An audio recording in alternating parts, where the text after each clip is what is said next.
교수님, 한국은 아직도 공개 처형 제도가 있는 후진국이에요. 그런 곳이 어떻게 사람이 살기 좋은 곳이 될 수가 있죠? 이곳에는 한 중국인 학생이 교수를 바라보며 인상을 잔뜩 구긴 채로 무언가를 따지듯 발언하고 있습니다. 그런데 이게 무슨 영문인지 중국인 학생의 발언이 마무리되자 묵묵하게 학생의 발언을 듣고 있던 교수의 표정에는 알 수 없는 미소가 번져나갑니다.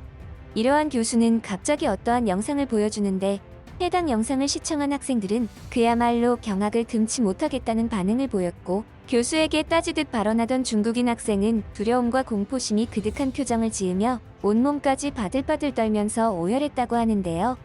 도대체 그곳에서는 어떠한 일들이 있었던 것일까요? 안녕하세요. 저는 독일 뮌헨 루트비 막시밀리안 대학교에 재학 중인 소피아 슈미트라고 합니다. 제가 다니는 대학교는 1472년에 설립되어 아직도 명문의 반열에 오른 역사가 깊은 대학교인데요. 제가 이곳에 진학하기 위해 그러한 노력을 기울인 이유는 우리 대학교에 있는 수많은 세계적 수준의 교수진 때문이었습니다. 특히 저희 동아시아학과에는 국제적으로도 평가가 높은 교수님들이 다수 포진되어 있어서 반드시 이곳에 진학하여 교육을 받고 싶은 마음이 아주 컸죠. 저는 대학교에 진학하여 이곳에서 여러 가지 지식을 습득하면서 한국이라는 나라에 굉장한 호기심이 생겼습니다. 그도 그럴 게 대학 친구들이 한국으로 여행을 자주 가고 한국의 분위기와 생활 방식, 그리고 한국인들의 시민의식에 대해서 입이 마르도록 칭찬을 했거든요. 그러다 보니 저 또한 친구들을 따라서 자연스럽게 한국에 관심이 쏠렸던 것이죠. 원래 사람이란 주변에 있는 사람을 닮아가고 비슷해지는 사회성을 가진 동물이잖아요. 그래서 저는 이렇게 한국에 관심이 많은 친구를 곁에 둔 것을 굉장한 행운으로 생각했죠. 하지만 저는 최근 들어 한국과 관련하여 굉장히 충격적인 경험을 했는데요. 그건 바로 동아시아 관련 강의 시간에 있었던 일 때문이었습니다. 이날 교수님은 강의 시간에 한국에 대해 언급을 하셨는데 이것이 그 사건의 발단이 되어버렸습니다. 오늘은 여러분께서 아주 좋아할 만한 내용에 대해서 이야기해 보려고 합니다. 저번 방학 때 한국으로 여행을 다녀온 학생들이 많다고 들었는데 맞나요? 어땠나요? 즐거운 시간을 보내고 오셨습니까? 아마도 한국을 다녀온 학생들은 이 말에 공감하실 것으로 생각됩니다. 참, 한국은 사람이 살기에 너무 좋은 곳이다. 라는 말, 어떠신가요? 공감이 가시나요? 저는 한국을 처음 방문했을 당시에 이러한 감정을 느꼈거든요. 이런 생각은 비단 저 혼자만의 생각은 아니죠. 이미 한국은 국제적으로 높은 삶의 질을 제공하고 있는 나라로 인정받고 있으니까요. 한국은 미국이나 유럽, 혹은 한국 주변의 다른 아시아 국가들보다도 독보적인 안전한 환경을 유지하고 있습니다. 그렇다면 유독 한국만 이토록 독보적인 안전한 환경을 유지하는 이유가 뭘까요? 그건 바로 낮은 범죄율 덕분입니다. 한국은 세계에서도 범죄율이 가장 낮은 국가 중 하나거든요. 2021년 유엔의 통계를 보면 한국의 1인당 살인율은 0.090으로 OECD 국가 평균 1.230보다도 훨씬 낮은 수치를 유지하고 있습니다. 강도나 절도 같은 다른 범죄율들 또한 OECD 국가 평균보다 낮고요. 저는 궁금했어요. 동방의 작은 아시아 국가에서, 그것도 아직 전쟁도 끝나지 않은 휴전 국가에서 이토록 안전한 환경을 유지할 수 있는 그 비밀이 말이죠. 그렇지 않습니까? 국경 바로 너머에는 최근 들어서 한국의 주적일 뿐만 아니라 국제적 빌런으로 자리 잡고 있는 북한이 시도 때도 없이 위협을 가하는 환경에 노출된 한국인데, 이런 한국이 안전한 환경이 장점이라니 아이러니하지 않습니까? 저는 그게 너무 궁금했습니다. 그 비밀에는 아주 단순하면서도 강력한 무언가가 있었죠. 한국의 경찰력은 매우 훌륭한 편입니다. 잘 훈련되어 있고 다른 나라에 비해서 부패의 정도도 낮은 편이죠. 또한 정부에서는 범죄 예방과 검거에 적극 투자를 하고 있기 때문에 한국의 경찰들은 마음만 먹었다 하면 못 잡는 범인이 없다고 할 정도죠. 또 한국은 특이하게도 사회적 응집력이 아주 대단합니다. 이게 무슨 말이냐면 한국의 사회는 가족과 지역사회의 유대감이 아주 깊고 강해요. 이런 부분들이 범죄를 예방하고 범죄자를 재사회화하는 데 도움이 되기도 하죠. 또한 한국은 다른 OECD 국가들과 비교하면 경제적인 불평등이 적은 편입니다. 사실 이런 부분들은 그 국가에 소속된 자국민들은 아마도 공감하지 못할 확률이 높긴 하지만요. 독일을 보세요. 독일의 사회가 공정하다고 생각하는 사람이 몇 퍼센트나 되겠습니까? 자신의 상황과 소셜 네트워크상의 일부 특별한 상황을 비교하면서 자신들의 행복을 스스로 깎아먹기나 하고 말입니다. 이건 비단 독일의 일은 아니고 전 세계적인 문제로 대두되고 있으니 예외로 하자고요. 실제로 제가 중국의 경제적 불평등에 대해서 직접 눈으로 목격한 뒤로는 어지간한 나라는 그냥 아무렇지도 않게 보이더군요. 더구나 한국은 그에 비하면 거의 유토피아나 마찬가지로 여겨졌죠. 교수님은 말씀 중 잠시 목소리를 가다듬으셨고 가져온 텀블러에 물인지 커피인지를 한 모금 마셨죠. 그런데 그 사이를 참지 못하고 갑자기 교수님에게 질문 공세를 펼치는 학생이 있었습니다. 처음 보는 동양계 학생이었는데 무슨 이유에서인지 잔뜩 심술이 난 채로 교수님을 째려보며 날카롭게 질문을 던지더군요. 교수님, 지금 그 말씀은 조금 인종차별적인 발언이 아니십니까? 한국에 대해서는 그토록 극찬하시면서 왜 갑자기 중국의 경제 상황에 대한 모욕적인 발언을 하시는 겁니까? 누가 들으면 중국이 한국만도 못한 나라라고 생각되도록 말씀을 하시는 것 같아서 굉장히 불쾌합니다. 교수님의 주장과는 반대로 제가 아는 한국은 그야말로 경제 후진국이기에 그곳에 사는 자국민들은 힘들고 괴로운 나날들 덕분에 하루하루가 지옥이라 생각하며 살아가고 있습니다. 실제로 한국에 지인이 살고 있어서 잘 알고 있습니다. 오죽하면 한국에 사는 사람들이 그들 스스로 헬조선이라는 단어를 사용하며 자신들의 모국을 욕보이겠습니까? 중국을 보세요. 그들은 스스로를 세계의 중심으로 생각하며 자긍심을 가지고 살아갑니다. 이게 바로 중국이 한국보다 더 나은 곳에서 살아가는 사람들의 차이라고 생각합니다. 이러한 동양계 학생의 질문에 저를 비롯한 이곳에 있던 모든 학생이 그야말로 충격에 빠졌습니다. 왜냐하면 우리가 알고 있는 한국의 모습과는 너무나도 상반되는 내용에 대한 이야기를 서슴없이 했기 때문이죠. 게다가 자신의 지인이 한국에서 살고 있으며 한국인들은 그들 스스로 헬조선에 살고 있다는 자조적인 말까지 내뱉는다는 발언은 가히 충격적인 발언이었습니다. 그녀의 표정에는 정말로 한치의 거짓 없이 그녀 스스로가 굳게 믿고 있는 정보에 대해서 거침없이 발언하고 있다는 느낌을 받았죠. 하지만 이러한 동양계 학생의 발언에 대해 답변을 하는 교수님을 보고 저는 소스라치게 놀라고 말았습니다. 와, 이렇게 생각하는 학생이 있다는 것이 저로서는 참 흥미로운 일이군요. 사실관계와 감정 사이에서 혼동을 하면 안 됩니다. 저는 중국의 경제 상황에 모욕적인 발언을 한 것이 아니라 사실관계를 밝힌 것에 불과하니까요. 지표들이 명확하게 나와 있는 부분들에 대해서 언급했는데 해당 지표에 감정을 대입하여 모욕으로 느끼는 사람에게는 그 어떤 토론도 진행될 수가 없는 법입니다. 이 부분을 명확하게 전제 조건으로 인정하시고 발언을 하시면 좋겠군요. 인정하십니까? 좋습니다. 한국이 경제 후진국이라고 하셨는데 학생의 말과는 다르게 여러 가지 지표들과 실제 한국을 경험한 사람들의 주장과는 완전히 상반되는 주장이시군요. 물론 중국도 경제 성장이 괄목할 만한 국가이긴 합니다. 하지만 1인당 GDP를 한번 보시죠. 2023년 기준 국제통화기금 데이터에 따르면 한국의 1인당 GDP는 33,803달러로 중국의 13,582달러보다 약 2.5배가량 높은 수치를 기록하고 있습니다. 이것은 한국 국민의 소득 수준과 생활 수준이 중국에 비해 훨씬 높다는 것을 보여주죠. 실제로 한국은 중국보다 높은 최저임금을 지급하고 있으며 보편적인 건강보험 제도를 운용하고 있죠. 학생은 중국인이죠?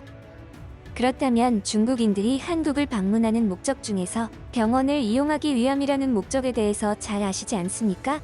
일명 중국인들 사이에서는 한국 의료 관광이라고 한다죠.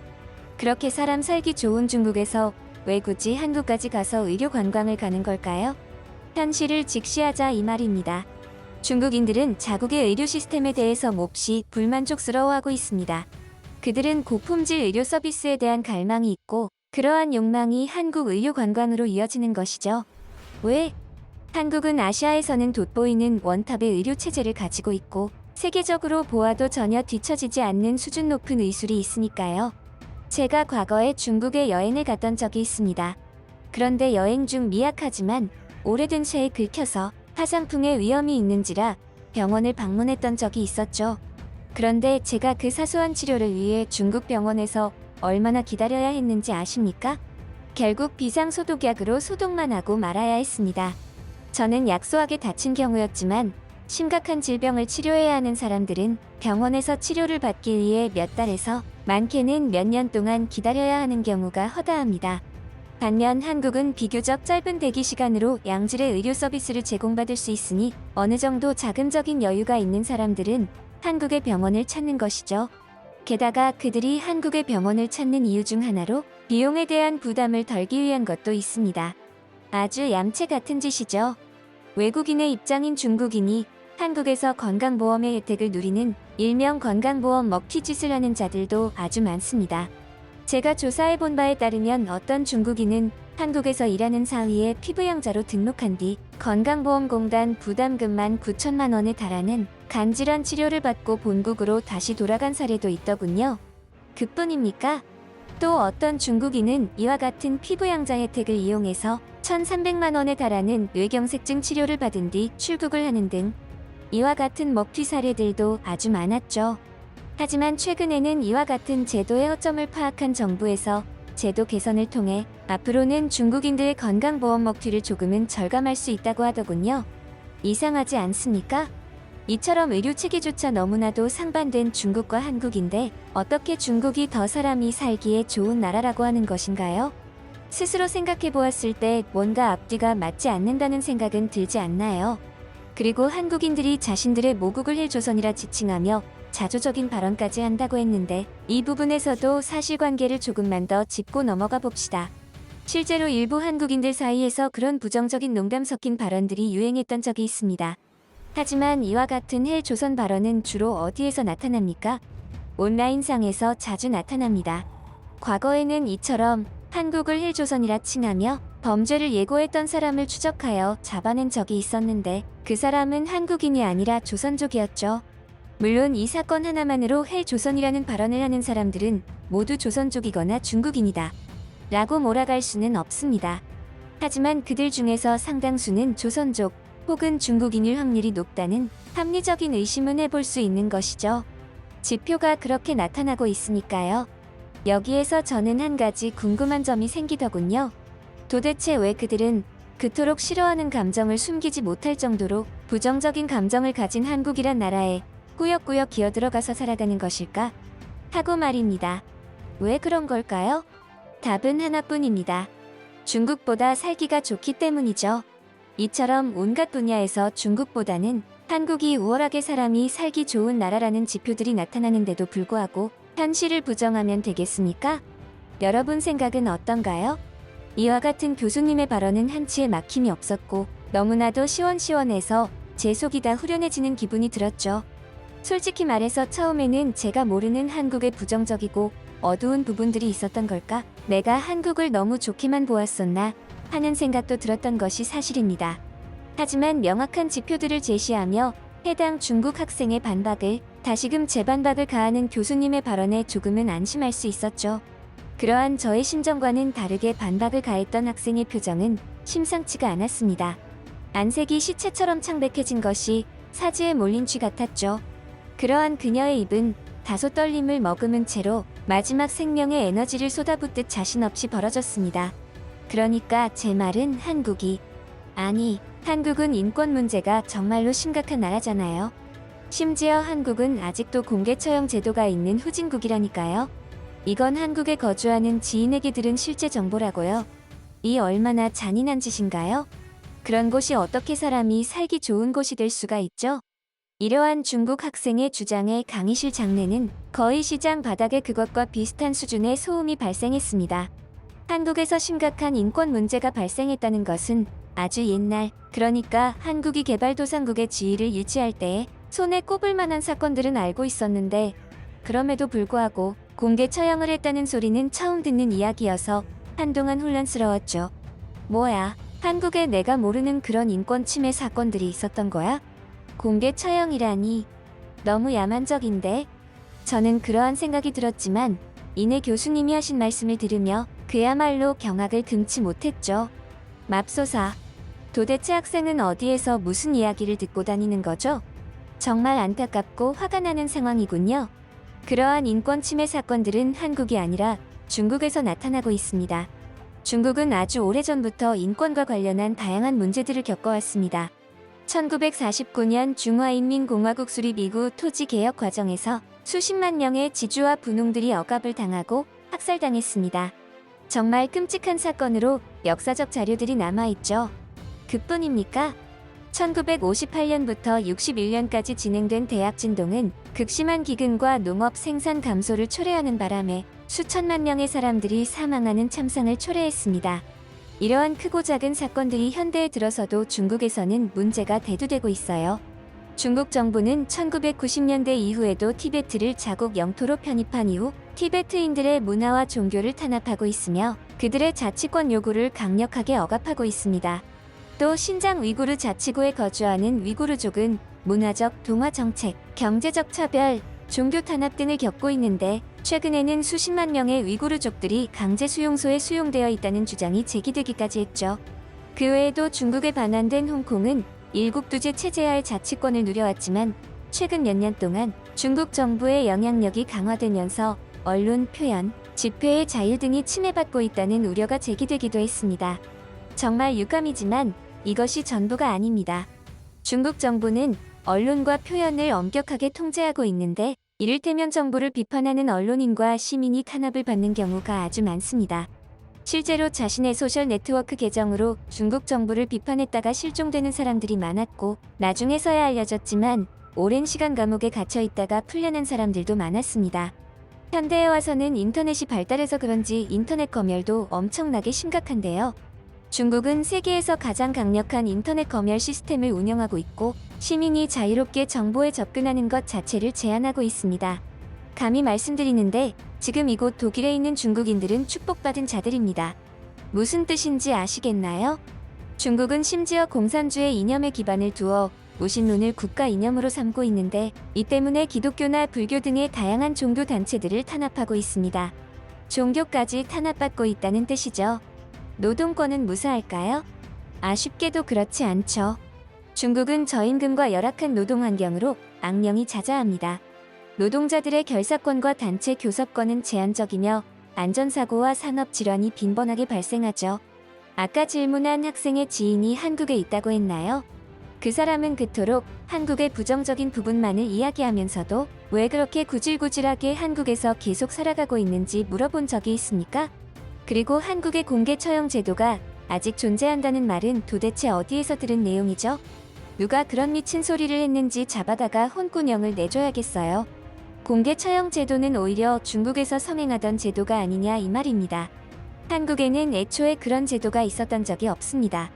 북한과 착각을 한 것이거나 의도를 가지고 한국을 모함하려는 작정으로 그런 소리가 나온 듯 싶네요.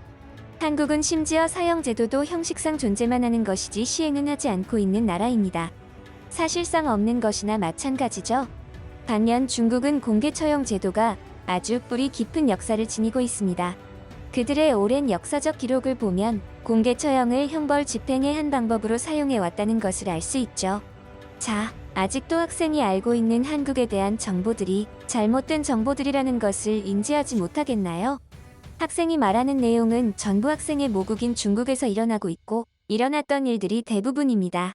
그래도 믿지 못하시겠다면 이 영상을 한번 보시죠. 마침 제가 가지고 있는 자료 중에서도 이와 관련된 영상 자료가 있으니 이러한 교수님의 발언이 끝나고 교수님이 틀어준 영상을 우리 모두는 경건한 마음으로 시청했습니다. 그리고 우리는 다소 무거운 심정으로 해당 영상들을 봐야만 했죠. 해당 영상을 시청한 학생들은 눈살을 찌푸리는가 하면 울먹거리는 학생도 있었고 더 이상은 못 보겠다며 눈을 질끈 감아버린 학생들도 있었습니다. 그리고 교수님에게 질문과 반박을 일삼던 중국 학생은 그야말로 지금의 상황을 믿기 힘들다는 표정으로 온몸을 파르르 떨더니 이내 오열하고 말더군요. 해당 영상들은 중국에서 공개 처형을 당하기 전에 사람들이 공포에 휩싸인 모습들이 적나라하게 드러났습니다. 그리고 그들의 마지막 유언들이 공개되자 이내 많은 학생은 눈물을 보이고 말았죠. 자, 여러분, 어떻습니까? 현대 사회를 살아가는 우리에게 인권의 소중함이란 어떤 의미일까요?